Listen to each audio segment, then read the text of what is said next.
All right, we're playing catch up again with my favorite reads for April. We're gonna start off with an Omega verse from Raven Matthews called What a Croc. Now, this is part of the Sweet Alps series, which is a fantastic series, by the way. I've recommended a few books from this. What I like about here is we have not only a crocodile shifter, which is pretty rare. I do like the odd shifters, but we also have an older Omega with a younger Alpha. I like the little age dynamic here. I think it kind of works because Robert, who's the older Omega, is also a gazelle, which is kind of another unique shifter. I really like this kind of pairing. And he is the father of a character from a previous story. You can kind of just jump into this one though, if you want. The Sweet Alps series does kind of work really well if you read in order. But Robert is just getting out of a really bad marriage. He's kind of estranged from his adult son, so he's trying to make amends, or not amends, but he's trying to like get back into his son's life, and his son has now built a life here in Sweet Alps. And then we've got Jackson, who is the Croc, the younger Alpha, who does have, I believe it's a 5-year-old son. Jackson's story is that his husband has passed away. So there's a little bit of like that still grieving, but it's almost like a lot of the grief is kind of simmered down a little bit, and he's like still going through some moments, he's starting to move on with his life in a lot of ways as well, which I kind of like, because it's not 100% like, oh, you're ever like over. I like the way the Raven deals with the grief of this, and how Jackson's past husband isn't forgotten about, and him and Robert do talk about the husband as well. So it's kind of nice. Jackson's there to kind of build up Robert. Robert was in an emotionally abusive relationship before this, made to feel kind of like he didn't have a voice and that he was never good enough, and so he's like got this stuck in his head that he's like, you don't want me. I'm so much older. Like, I'm past my quote unquote prime, right? Which is a bunch of nonsense. I do like how these two work together. Jackson is incredibly patient. They have a really good kind of chemistry, and Jackson's son is a total sweetheart. I'm not usually like, kids are like iffy if they're written well, and I think Raven has actually done a pretty good job. There's another couple that she's written about that there's some children already involved, and I think she does a very good job of making the children believable and also like great support. So I highly recommend What a Croc. Plus it's kind of cute title, right? So switching gears a little bit, I've talked about TJ Nichols a little bit before. I really like their Mythos series. If you like fantasy mythology creatures, check out the Mythos series for sure. This is a little different. It's called Bullets and Blood, and it's a vampire stories. This kind of kicks off a new series for them. And vampires are kind of tricky for me because I feel like they've been played out a little bit, but the way that they've built this world is very different than previous vampire stories that I've come across. It's like vampire mafia. It's like kind of a weird combo.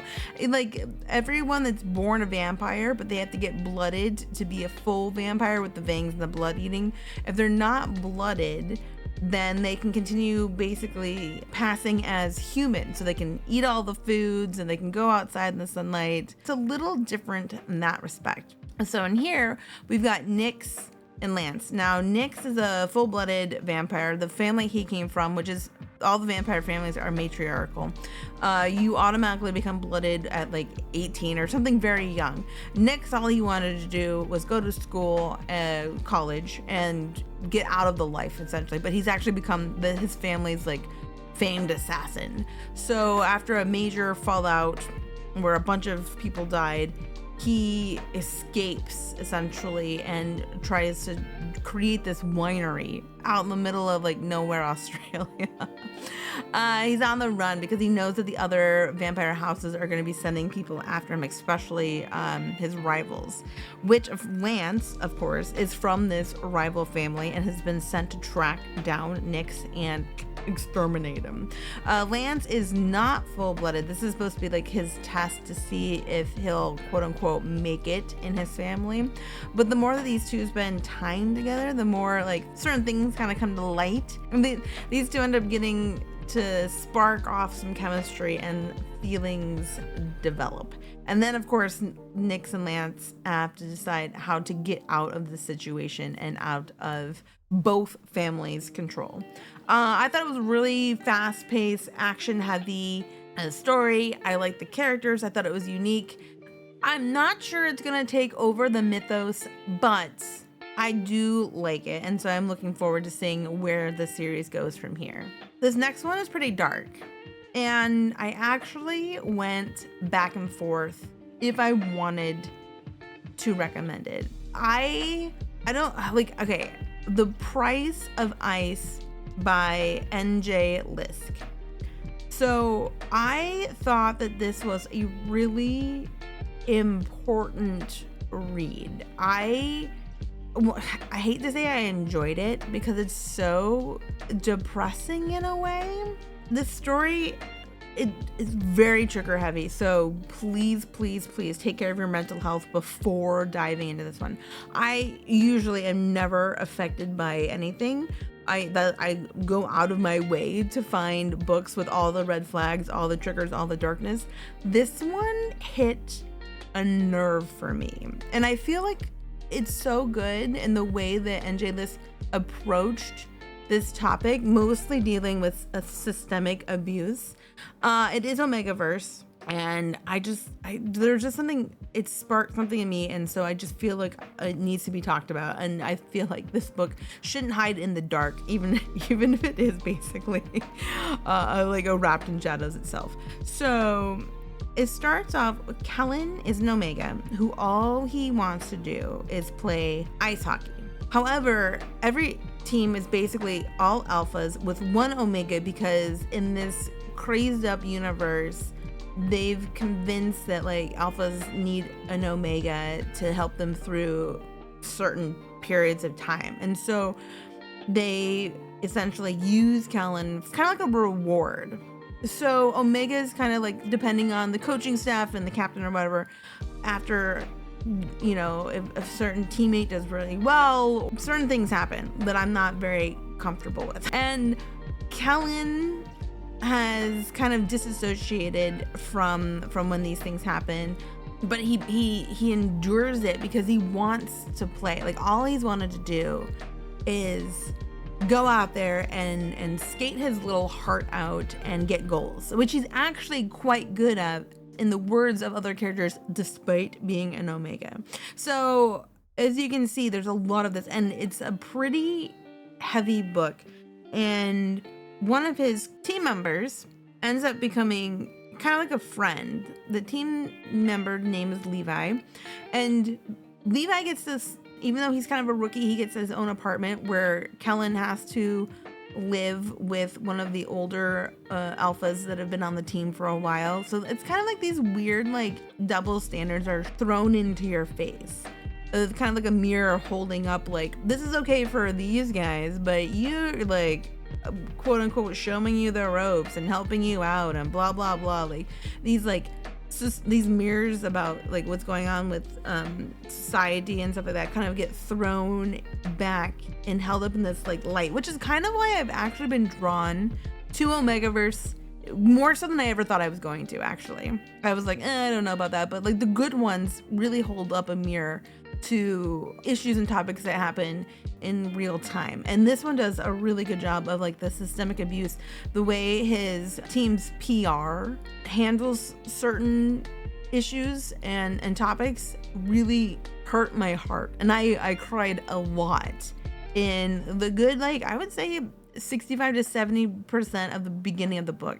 There does come a point in time where a certain event happens that kind of is the last straw, and Kellen needs to change something for himself.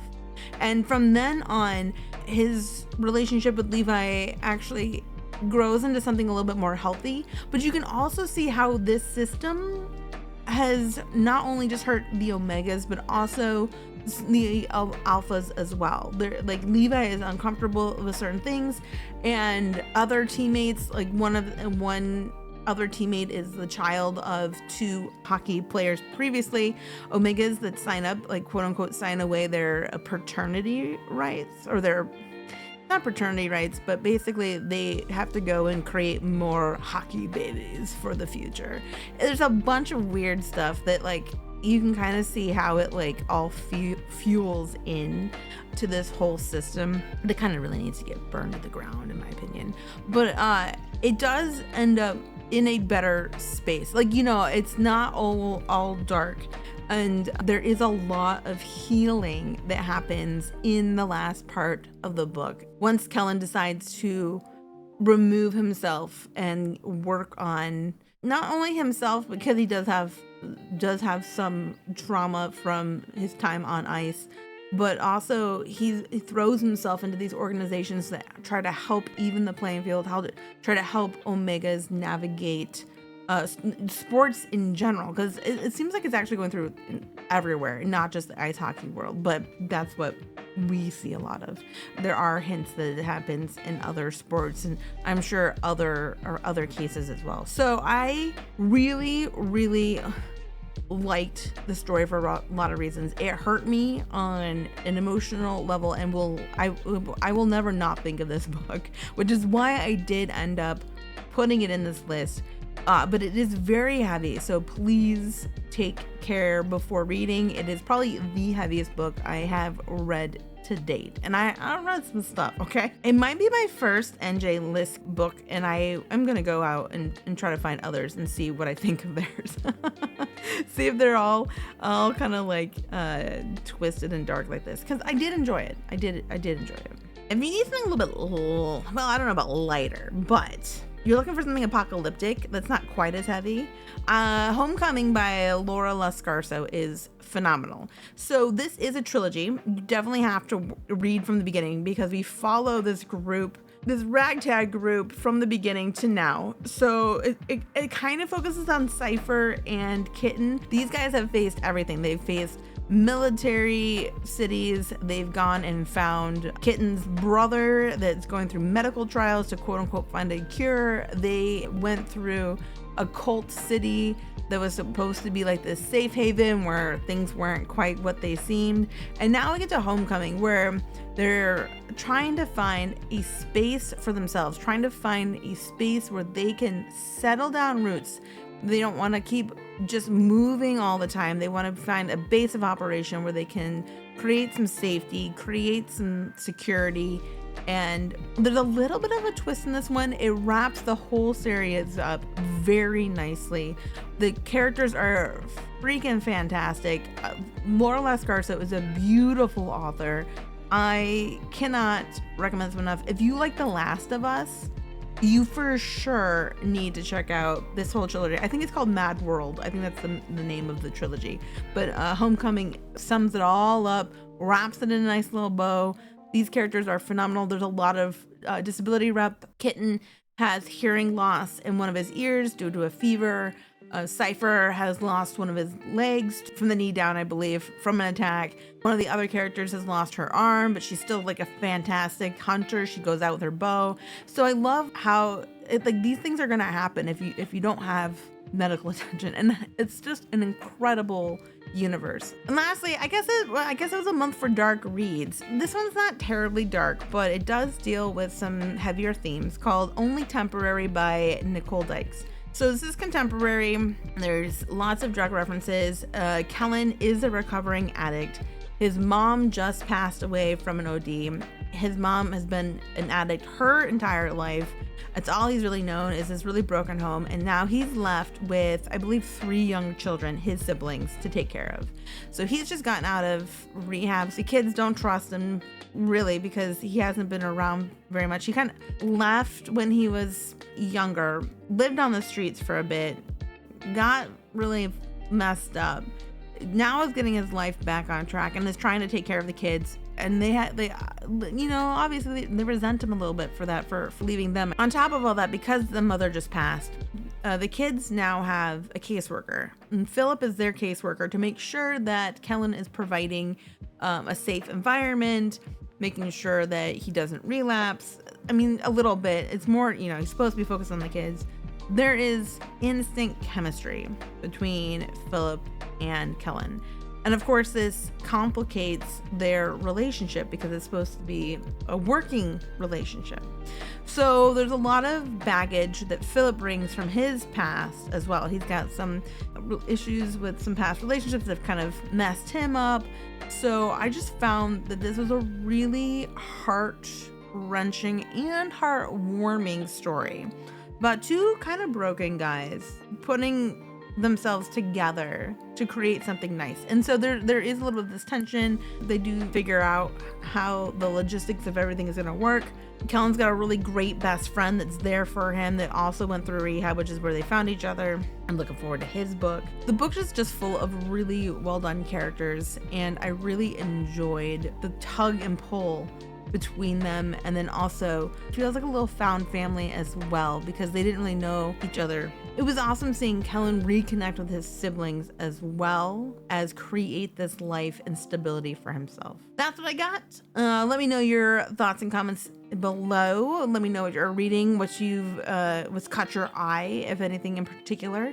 Please give this a like and subscribe if you want to see what else I've got coming up in the pipeline. All right. Thank you, everyone. Take care. Bye.